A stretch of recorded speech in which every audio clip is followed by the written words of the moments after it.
Welcome back to Dualsighted. Jim Carrey, he's out of Dallas. That's Rick Carlisle. Never mind. Sorry, it's Rick Carlisle is out of Dallas after 13 seasons in the organization in Dallas. You think they look alike now? Yeah, I mean they've been looking like since. Hell, You don't think so? now that he's shaved his head, I definitely don't see it.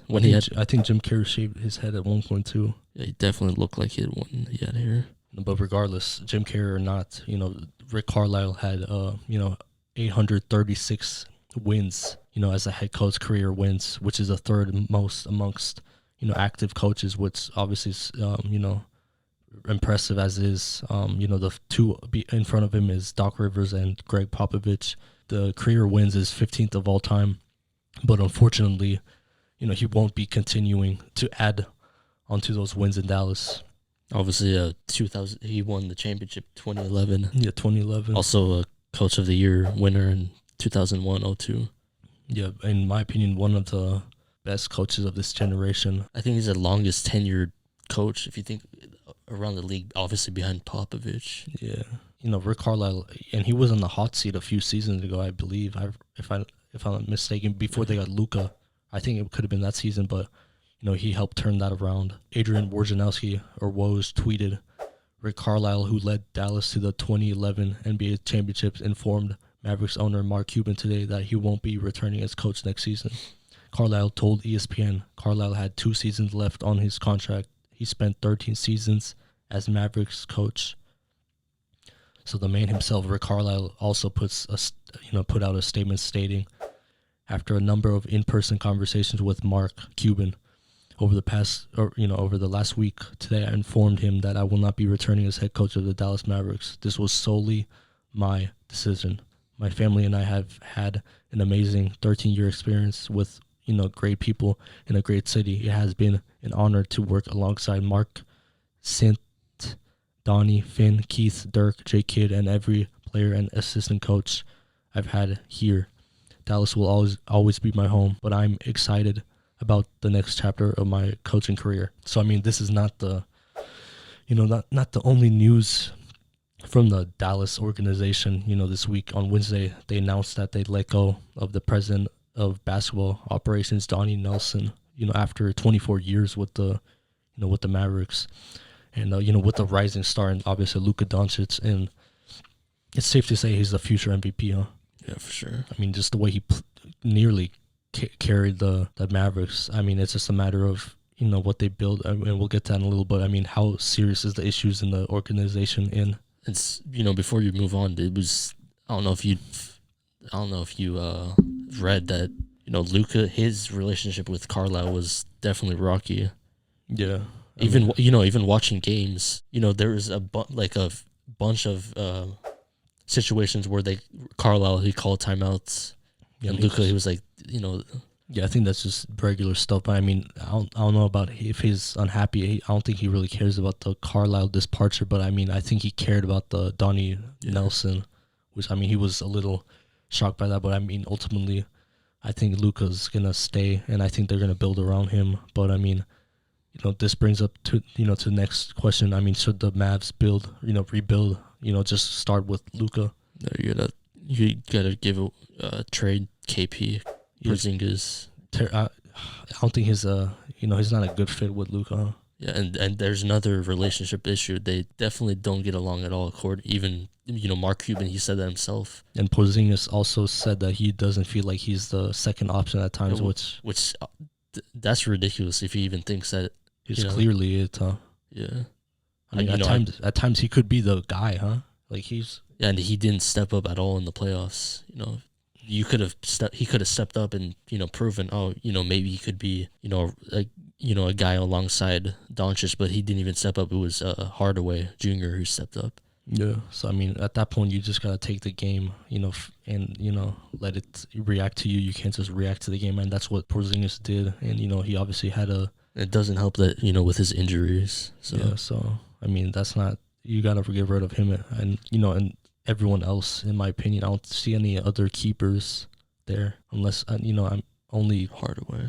Yeah, Luka, Hardaway. Did they get Powell? I think he missed a season. He was actually good. Dwight Finney-Smith is pretty good. I mean, they got players they could keep, but I mean, Yeah, in you got to terms keep of those role players. But if I think you can agree with me that they need another star with alongside. yeah, there's no way that Luka gets it by himself. At least not now. I feel like he has the talents on the he's on the rise. Yeah, he could turn into LeBron and carry the team, but not now. No, I don't think LeBron. I think at best maybe Harden. I don't think he's ever gonna get to that point where he could carry a whole team like LeBron. I say maybe Harden, which he did for when he was in Houston before Chris Paul got there. Obviously, looking at players, who do you think would be a good fit with him? Luka Doncic. Yeah, like free agents if they become available. Obviously, Kawhi has been floated around if he leaves after the season. Yeah, but Kawhi's got to focus on his injury. His body first. But or Lillard for that matter. Yeah, I think he just needs a combo, like a catch and shoot player. Like, because Luka's the one who dominate the ball. He's gonna have the ball in his hands the whole time. So you gotta have that second option, which I don't think Lillard is a player who's gonna step aside for Luka, in my opinion. But you think that Luka, there's a difference between A1 players and A2 players. I think Luka's an A2 player, as well as AD. The A2 players, in my opinion, they can't win, unless they have another star. Who's A1 like LeBron? LeBron's, I think he's one of the only ones. Maybe KD, you could throw him in there, maybe. Where they can win just by themselves? Yeah. And you've seen, LeBron win by himself. He's getting older. If you think about it, Luka, he basically carried the team this year. I think he's borderline A1, A2. Yeah. So, he still needs another star. KP's not going to get it done. Looking at the free agents this offseason, it's, you got CP3, you got Kawhi, Mike Conley, Kyle Lowry, DeMar DeRozan, really the only players. Chris Paul would be interesting, but I don't think he leaves Phoenix. I don't think he's going to leave. After the season he's had there. I think DeRozan would be interesting. You think that would be a good fit? That would be a terrible fit with the two of them. I don't see them coexisting. They definitely don't. There's Danny Green, maybe he's a spot-up shooter.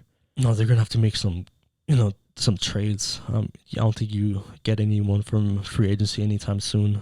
With Jason Kidd, Jason Kidd has, his name has been thrown around. Would he be a good fit? I think in terms of the best fit, I think he has to be the best fit. I was reading just now their defensive coach, his name is Jamal Mosley.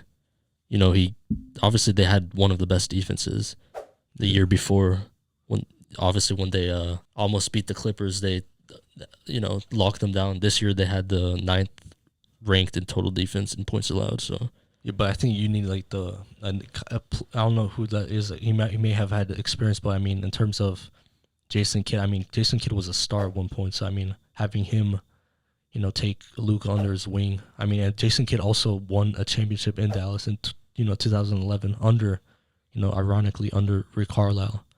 So I think he would be the best fit. Yeah. But we just gotta wait to see if he throws his name in there, which I think he will. But well, you think that's the best spot for Kidd?